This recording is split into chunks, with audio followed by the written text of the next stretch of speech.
Estamos acá en la consulta de Rogelio Ovidio, que gentilmente nos dio algunos minutos de su tiempo.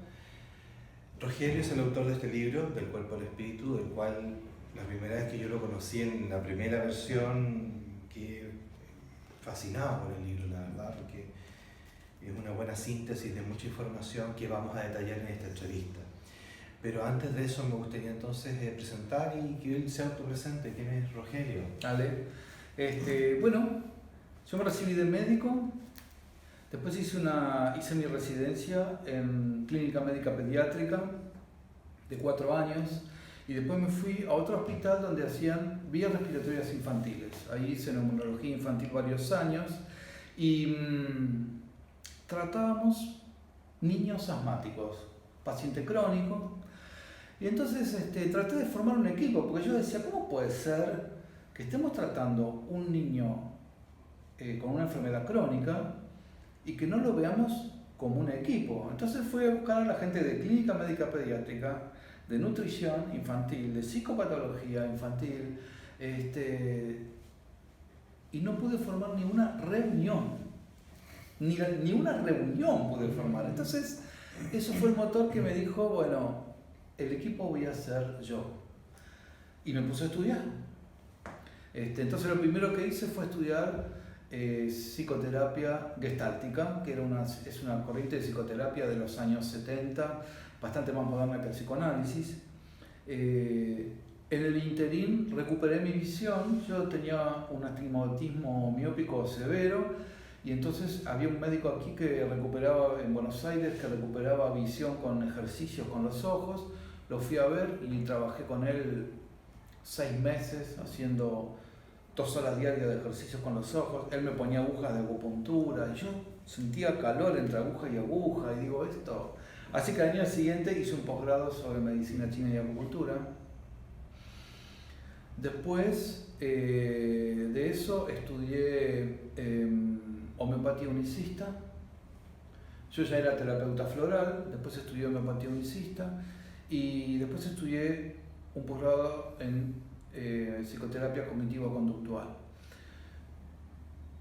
Antes de eso, ya en el año 89, por ahí, ya me introduje en la meditación. Practico meditación desde ese momento y bueno, estudié religiones comparadas y ahí me introduje en todo el conocimiento orientalista del ser humano. Así que bueno, un día integré todo y hoy aplico esa filosofía, esa forma de ver al hombre como una totalidad física, emocional, mental y espiritual. Muchísimas enfermedades hay que enfocarlas desde ese lugar, desde el lugar de la fricción, a veces emocional o mental, y entonces el tratamiento es distinto. Mi consultorio son 2 sillones, una camilla al costado, la computadora al otro costado. Lo atiendo primero médicamente, pero después nos sentamos frente a frente y empiezo a ver qué pasó con la vida de ese ser humano. Una vez que ya está el diagnóstico, tratamiento desde lo que es médico convencional y que le pido estudios y todo, igual que un médico convencional, voy un poco más allá, ¿no? Y entonces trato de ver cómo está esa persona, cómo está la vida de esa persona, cómo está la parte emocional, mental y espiritual en ella, para desentrañar y poder llegar a la curación holística, o sea, la curación integral, porque la palabra holos es una palabra griega que significa totalidad.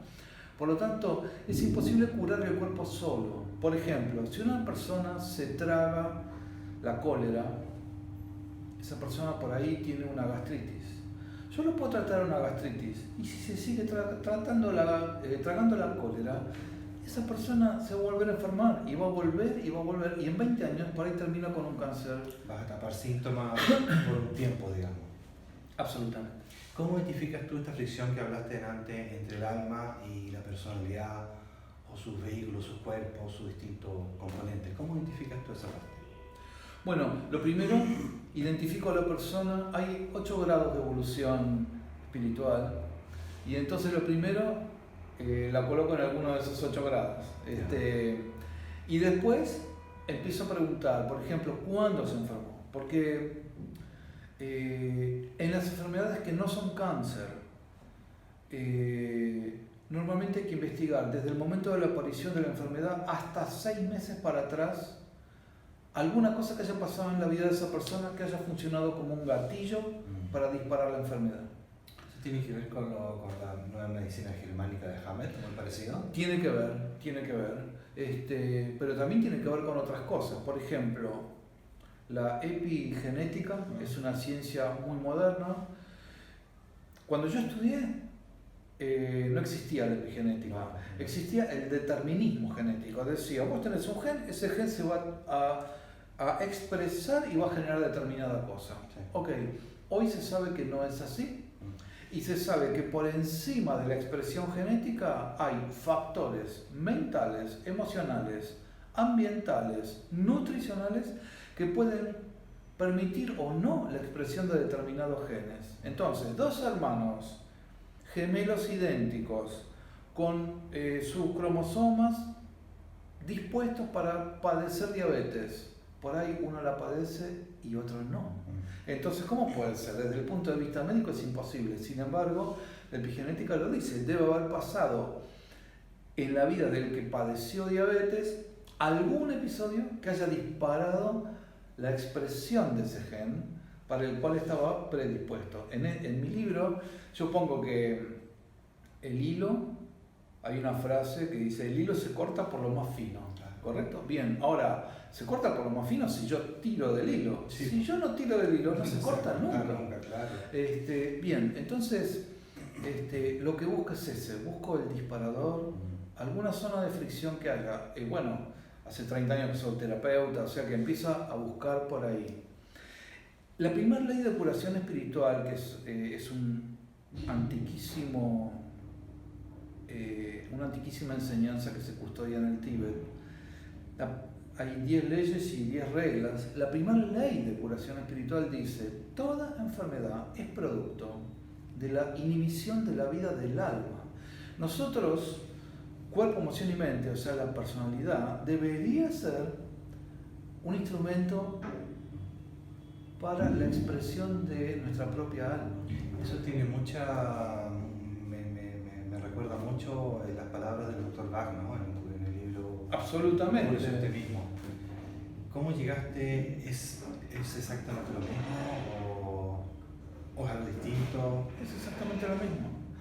En distintos lugares expresan, por ahí con distintos términos, lo mismo. Exacto. Y tú me dijiste que tú estudiaste flores de Bach. Sí. ¿Cómo llegaste a eso?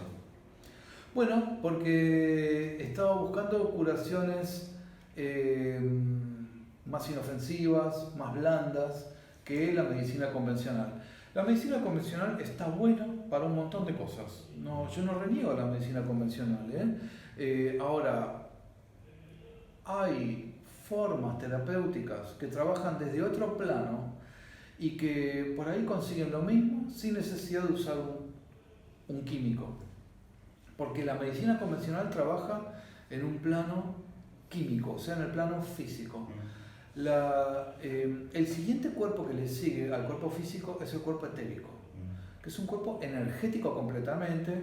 Por ahí, aquellos que hacen yoga saben que están los 7 chakras, que son los chakras de primer orden, porque después hay chakras de segundo orden, de tercer orden y de cuarto orden. Los chakras de primer orden son 7 y esos forman parte del cuerpo etérico. El cuerpo etérico es un cuerpo energético que está justo en el medio entre el cuerpo físico y el cuerpo emocional, mental y espiritual. O sea que es un cuerpo intermedio de energía que está entre todos los cuerpos sutiles y el cuerpo físico. En ese cuerpo etérico es donde trabaja la acupuntura, donde trabaja la homeopatía, donde trabajan las flores de Bach, donde trabaja el Reiki, donde trabaja la reflexología. O sea, hay una enorme cantidad de terapéuticas que trabajan desde el plano etérico, desde el plano energético, y no involucran la cosa química. La cosa química trabaja la medicina convencional. Y como la medicina convencional no puede probar la existencia del cuerpo energético o etérico, no existe para ello. Exactamente. La filosofía científica es extraordinaria. Yo Yo soy médico y soy científico, por lo tanto reconozco que es extraordinaria y es súper seria en ese sentido. Para reconocer una verdad científica hay que verificarla, hay que demostrarla, y aquello que no se puede verificar no existe. Ahora, esa seriedad que le da el conocimiento científico también lo limita, porque aquello que no se puede verificar no existe. Entonces, para la filosofía científica, la psicología, Freud es una hipótesis. Claro, no existe. No es ciencia. No, el alma tampoco. La existencia del alma, el espíritu, todo lo que está por encima de lo palpable no existe. Pero Rogelio, hay muchas cosas que no se pueden verificar y existen. Por Claro. ejemplo, la migración de las aves, los cardúmenos que se mueven todos al unísono, de forma coordinada. Hay muchas cosas que existen, que sabemos que son, pero que no tienen explicación. Entonces, no necesariamente lo que no existe, lo que no se puede explicar no existe. Hay muchas cosas que no se pueden explicar y existen porque lo ve todo el mundo. Correcto, el tema es que no se puede considerar una verdad científica hasta que no se demuestra. Por lo tanto, hasta que no se demuestra, hasta que no exista el aparato que filme, para la ciencia no va a existir, digamos. Está ahí, es un fenómeno que está, pero como no lo puedo verificar, no lo puedo dar por cierto. Lo cual limita a la ciencia, ¿entendés? La limita. Claro. Porque, por ejemplo, mira, estoy en el tema mental y toda esta historia. El otro día leí una nota salió en la BBC en el año 2015 una nota sobre una mujer que padece personalidad múltiple, es una forma de esquizofrenia. Ahora ya no se llama más personalidad múltiple, se llama trastorno de identidad disociativa. Y esta mujer, ciega durante 10 años, aparece una de las personalidades que ve, y la mujer ve. Ahora, ¿cómo puede ser? Una mujer que es ciega hace 10 años, aparece una personalidad que ve. La otra no. Todas las otras es ciega, pero aparece esa personalidad y ve. O sea, claramente es un tema físico, un tema distinto, ¿no? Es una cosa rarísima. Entonces, ¿cómo explicamos esto? ¿Cómo explicamos que en los trastornos de personalidad múltiple haya personalidades que de golpe se presentan y son diabéticas y hay que inyectarles insulina porque si no hacen una cetoacidosis diabética? Otras personalidades que son hipertensas y que mientras estén presentes hay que darles antihipertensivos porque si no hacen crisis hipertensivas. Todo esto es un misterio para la ciencia, porque como no puede explicarlo, es un misterio. Entonces dice, bueno, entonces es una cosa misteriosa. Pero no es que no exista, o sea, está ahí. Lo que pasa es que no hay cómo explicarlo, que es distinto. Exacto. Por ejemplo, la mente para la ciencia no existe. Hoy con las neurociencias y todo esto, lo que dicen es que es una actividad neuronal. Claro, ¿no? Exactamente. Bien, esto es lo que dice la No existe neurociencia. la conciencia, sino que existe una actividad neuronal que da origen a algo en el cerebro. Correcto. No existe la conciencia como un fenómeno extracerebral. Correcto. Bien. Entonces, bueno, hay un cuarto libro que escribí que está en prensa y que por ahí va a salir este año o el año que viene, donde yo hablo, es un libro sobre visualización junto con el alma, ¿no? Visualización junto con el alma. Y ahí me hago la pregunta, si el cerebro es el que produce los pensamientos, ¿cómo se da el fenómeno de la telepatía, de la transmisión de pensamientos? ¿Qué hay? ¿Neuronas Wi-Fi? Claro. Hubo un experimento de la NASA con la Universidad de Duke en California, que es la que investiga fenómenos parapsicológicos desde el punto de vista científico, donde el Apolo 14, uno de los astronautas que quedaba sobrevolando la Luna, a una hora pautada empezó a transmitir, se llevó un mazo de cartas Zener, que son unas cartas que se usan para investigaciones para psicología en transmisión de pensamientos, y empezó a transmitir 125 cartas a la Tierra. Y en la Tierra había 4 mentalistas interpretando lo que captaban, exactamente. Y eso fue estadísticamente significativo, superó en un 5% el azar, por lo tanto fue declarado estadísticamente significativo. La Luna está a 450.000 kilómetros de la Tierra. ¿Cómo puede ser que se transmita un pensamiento a 450.000 kilómetros de distancia en forma instantánea? Porque no existe el espacio. Bueno, claro, para la mente, pero para la ciencia esto es un misterio. Tú sabes que el entrelazamiento cuántico Sí, relaciona claro. una partícula con otra independientemente del tiempo y la distancia. Entonces, Por supuesto. sí. Entonces, justamente ahí es donde tenemos que entrar necesariamente en el camino experiencial, el camino vivencial, ¿no? Para el que tiene una vivencia, esa vivencia da certeza, ¿no? Yo Claro. pruebo un helado de frutilla, me puede gustar o no, pero yo ya sé, tengo certeza de lo que probé. ¿Correcto? Ahora, si yo te cuento cómo es el gusto del helado de frutilla, para vos es simplemente un relato, Sí. digamos. En todo caso tendrás que probarla vos también, y en cuyo caso ambos tendremos certeza de lo que hemos vivido. Bien, esto es lo que pasa con la experiencia, ¿no? Porque hay cosas donde ya tenemos que salirnos del paradigma occidental y científico y empezar a vivenciar cosas, empezar a probar cosas. Para mí la existencia del alma, la existencia de Dios, de la Virgen, para mí es una certeza. Yo tengo experiencias meditativas, yo no tengo que andar explicando ni predicando nada de eso, ¿entendés? Porque yo lo viví. La existencia de vida después de la vida es una certeza. Yo tuve un fenómeno de muerte a los 15 años, que lo cuento en el libro. Entonces, eso es una certeza para mí. Ahora, si te lo cuento, para vos es un cuento. Es tu relato. Claro, es un relato. Oye, a propósito del libro, una de las cosas que me llamó harto la atención es la estructura del ser humano, la constitución del ser humano, y una de las cosas que echa de menos uno en los terapeutas holísticos, bueno, los médicos por supuesto que no tienen esa información, pero en los terapeutas holísticos es la falta de estructura del ser humano, como que no está claro cómo es el ser humano. ¿Cuán importante es conocer la constitución, la estructura del ser humano para la sanación, para entender bien el fenómeno de la sanación? Es fundamental porque vas entendiendo cuál plano está arriba del otro y entonces, por ejemplo, hay un libro extraordinario espiritual que se llama El Kybalión, que maneja los 7 principios de la filosofía hermética, y entonces uno de los principios es el de vibración, que dice que todo es vibración y que cualquier cosa de mayor vibración domina a la de menor vibración. Yo puedo, si tengo un problema emocional, puedo curarlo desde el mismo plano emocional. Ahora, va a llevar una enorme cantidad de energía curarlo desde el mismo plano. Lo que yo tengo, conociendo la estructura del hombre, es irme al plano mental, que es el plano que está por encima del emocional, y desde ahí trabajar pensamientos, creencias, y eso es muy probable que me revierta la fricción emocional. Entonces, conocer la estructura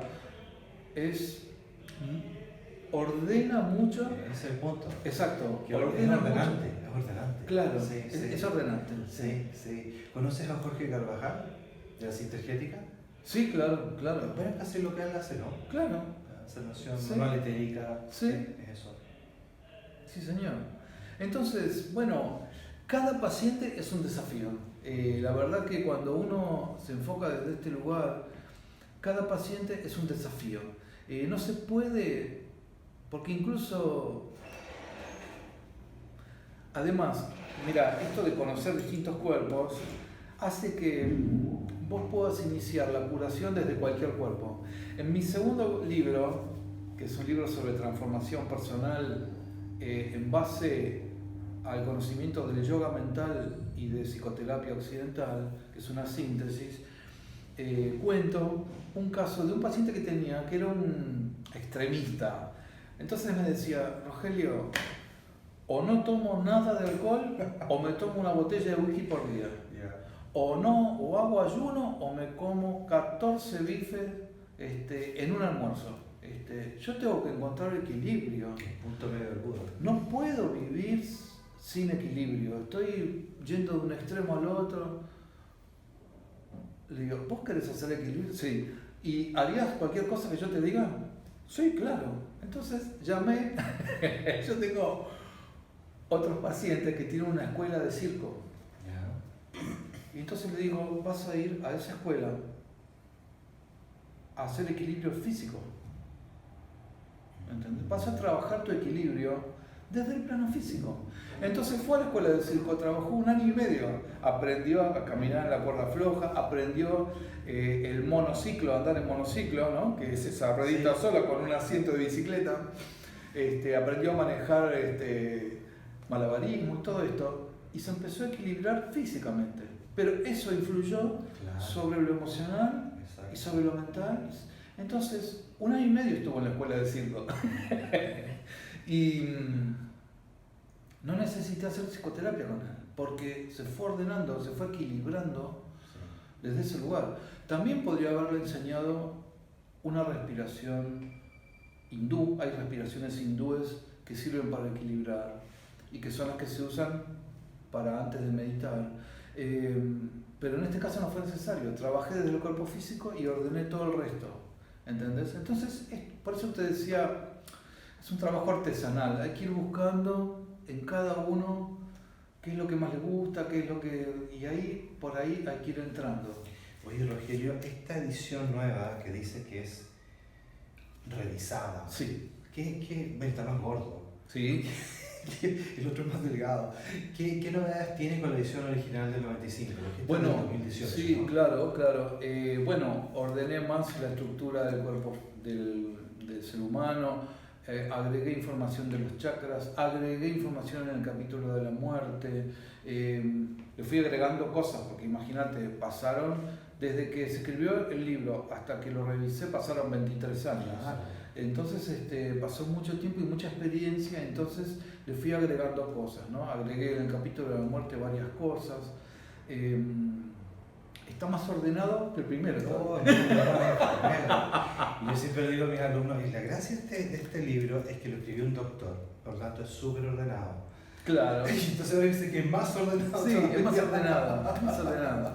Pero agrego anécdotas, por ejemplo, yo acompaño a muchos pacientes hasta el cementerio incluso. Los acompaño y acompaño a su entierro también. Tenía un viejo paciente judío, estaba tatuado del campo de concentración. Wow. Sí.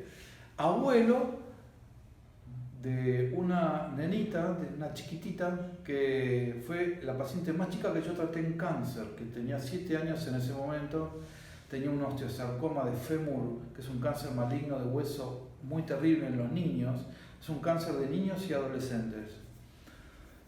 Y a raíz de que ella anduvo, bueno, a esa nena le hacía usar la mente para la curación. Entonces el tema es que, ¿cómo hacer visualizar a un niño? Entonces lo que se me ocurrió fue que dibujara. Esa nena dibujaba su pierna enferma, su curación. Ella imaginaba que había unos enanitos que bajaban con baldes con remedio por la guía del suero, caminaban hasta la pierna, le tiraban baldazos de remedio y después dibujaba la pierna curada. Y esto mismo se lo hacía dibujar 3 veces por día. Y una vez por semana venía al consultorio y me traía todos los dibujos, yo le ponía nota como en el colegio. Bueno, esa nena ahora tiene 34 años, ¿no? Se curó. Y entonces, a raíz de curarla a ella, toda la familia se trató conmigo, claro, incluido el abuelo. Cuando muere este viejo, que yo lo adoraba, la verdad, Marcos, bueno, vamos al cementerio y el rabino dice una cosa que después le dije, yo esto se lo voy a copiar, lo voy a poner, cuando revise el libro lo voy a agregar. Él dice, cuando uno nace, uno llora y todos los demás sonríen. El bebé nace, sí, claro, y llora. Y todos los demás sonríen. Sí, están todos felices. Cuando uno muere, el que muere sonríe y todos los demás lloran. Ah, qué bonito. Y eso lo agregué, por ejemplo, eso es un agregado en el libro nuevo, ¿no? Sí. Oye, una cosa que me gustaría que tú expandieras para terminando la entrevista, es que una frase que me encantó, dice, no creas nada de lo que escribo yo aquí. Claro, ¿Por qué no lo explicas un poco más para...? por supuesto. Mirá, desde mi primera charla en 1989, en abril del 89 di mi primera conferencia. O sea, este año se cumplen 30 años que estoy dando conferencias. Digo siempre lo mismo. Yo no tengo la verdad, yo tengo mi verdad. En el mundo hay 7.500 millones de verdades distintas. Por lo tanto, nadie tiene que creer que lo que yo digo es la verdad. Ni siquiera sé si mi verdad de hoy va a ser la misma dentro de 10 años. O sea que tiene ese grado de relatividad. Nadie tiene que creer. Lo pueden tomar totalmente, parcialmente o descartar, porque por ahí a otro les sirve. Y en todo caso, probar frente a lo diferente si resuena en su corazón o no. Si resuena en su corazón hay que tomarlo y si no hay que dejarlo a un costado que a alguien le va a servir. Pero yo no tengo la verdad, nunca la tuve. Yo tengo mi verdad y no me gusta que nadie me quiera imponer otra. Por lo tanto yo no quiero imponer mi verdad a otros, ¿entendés? Y está todo bien, a mí me discuten en las charlas. Está todo bien, está muy bien que discutan, está bárbaro. Rogelio, muchas gracias por esta entrevista. Esperamos tenerte algún día en Chile. Cuando quieran, estoy por ahí. Muchas gracias. Gracias a vos. Gracias.